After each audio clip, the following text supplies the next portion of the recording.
समझदार लड़की और बादशाह की पहेलियां। बहुत वक्त पहले की बात है। एक गांव में एक बूढ़ा गरीब आदमी और उसकी बेटी रहते थे। इसी गांव में बादशाह का महल भी था। माफ करना मेरी प्यारी बेटी, मैं तुम्हें वो जिंदगी नहीं दे सका जिसकी तुम हकदार हो। फिकमान न हूँ, मैं उसी में खुश हूँ जितना आपने मुझे दिया है।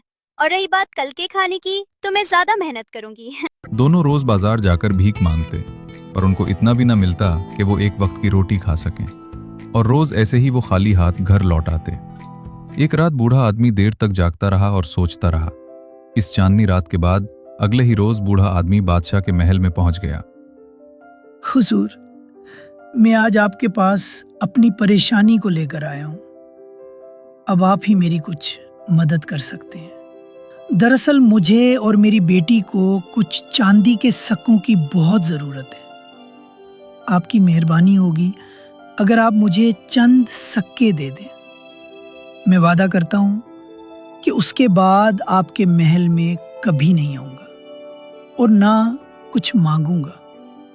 बादशाह ने बूढ़े आदमी को नीचे से ऊपर तक देखा और हैरान रह गया कि एक गरीब बूढ़ा आदमी जो फटे पुराने कपड़े पहने हुए है, इतने अदब और अच्छे तरीके से बात कर रहा है। ऐ बूढ़े शख्स, मैं हैरान हूं कि तुम इतनी अच्छी गुफ्तगू कैसे कर रहे हो। दरअसल इस तरह गुफ्तगू करना मुझे मेरी बेटी ने सिखाया है। अच्छा, अगर तुम्हारी बेटी इतनी समझदार है तो मेरे पूछे हुए सवालात के जवाब दे। अगर वो ऐसा कर लेती है तो तुम जो मांगोगे मैं वो तुम्हें दूंगा, पर अगर वो ऐसा ना कर सकी तो तुम्हें मुझसे कोई नहीं बचा सकता। तुम ये अंडे ले जाओ और अपनी बेटी से कहो कि इन अंडों से कल तक बच्चे निकाल कर दिखाए। बूढ़ा आदमी परेशान होकर बादशाह के महल से वापस आ जाता है और घर आकर अपनी बेटी को सारी बात बताता है। मेरी प्यारी बेटी, बादशाह ने तुम्हारे लिए एक तोहफा दिया है। इन अंडों से कल तक बच्चे निकालने हैं, जो कि नामुमकिन है। ये अंडे तो उबले हुए हैं, ये कैसे पक सकते हैं? परेशान न हो अबू, आप जाकर सो जाएं। कल तक मैं इसका जवाब ढूंढ लूंगी। अगली सुबह लैला हाथ में बीजों का एक प्याला लिए बूढ़े आदमी के पास आई। ये मूंगफली के बीज ले जाओ और खेत में डालो। जब बादशाह वहाँ से गुजरे तो जोर जोर से आवाज लगाओ, पक्के बीज डालो और मूंगफली पक जाएगी। और जब बादशाह आपसे पूछे कि ये कैसे मुमकिन है, तो आप जवाब देना, ये वैसे ही मुमकिन है जैसे उबले अंडों से बच्चे निकलना। बूढ़े आदमी ने वैसा ही किया और वो बीज खेत में डालने लगा। जैसे ही बादशाह अपने घोड़े पर सवार वहां से गुजर रहा था तो बूढ़ा आदमी जोर से चलाने लगा, पक्के बीज डालो और मूंगफली पक जाएगी। ये देखकर बादशाह ने अपना घोड़ा रोक दिया और हैरत से बूढ़े आदमी से पूछने लगा, ये कैसे मुमकिन है, पक्के बीज से मूंगफली उगाना? बादशाह सलामत, ये वैसे ही मुमकिन है जैसे उबले अंडों से बच्चे निकालना। बादशाह समझ गया कि ये बूढ़े आदमी की बेटी की तरकीब है और उसे समझ आ गया कि बूढ़े आदमी की बेटी वाकई समझदार है।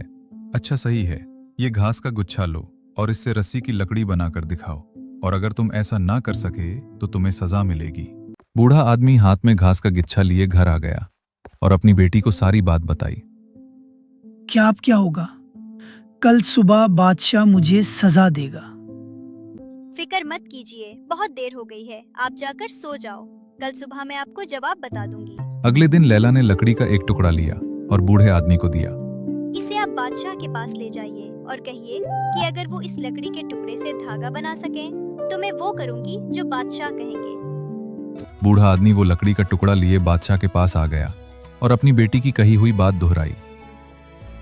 तुम्हारी बेटी वाकई बहुत समझदार है, सच में वो काबिले तारीफ है, पर मैं भी हार नहीं मानूंगा। ये प्याला लो और जाओ अपनी बेटी से कहो, अगर वो इससे पूरा समंदर और दरिया खाली करे, ये करना होगा, वरना तुम अगला दिन देखने के लिए जिंदा नहीं बचोगे। बूढ़ा आदमी खौफजदा हो गया और उदास चेहरे के साथ अपने घर पहुंचा और प्याला लैला को दे दिया। बादशाह का बताया हुआ हुक्म भी बूढ़े आदमी ने बयान कर दिया। वाह, कितना प्यारा प्याला है। आप इस बार भी फिकमान न हो और मुझ पर भरोसा रखें। अगली सुबह लैला खुद बादशाह के महल में आई।